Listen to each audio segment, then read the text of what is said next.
کہ ہمارے حکمرانوں کے لیے، ہماری افواج کے سربراہ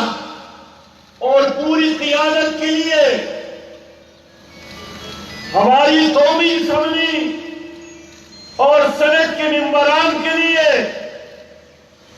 اسلام آباد کے ٹنڈے ٹنڈے دفاتر میں اور بنگلوں میں قوم کی قیادت کرنے والوں کے لیے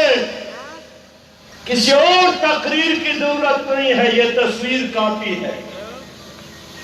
یہ بشیر مظلوم کشمیری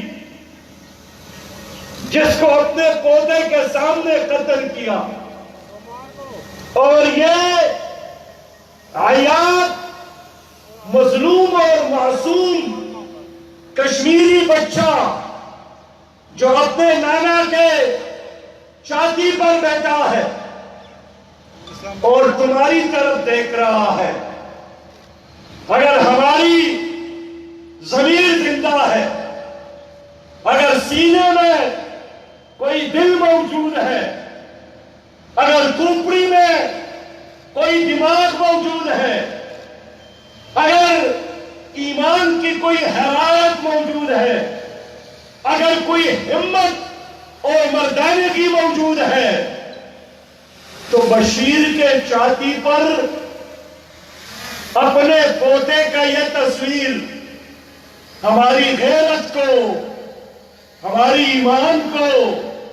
ہماری ضمیر کو بیدار کرنے کے لیے کافی ہے۔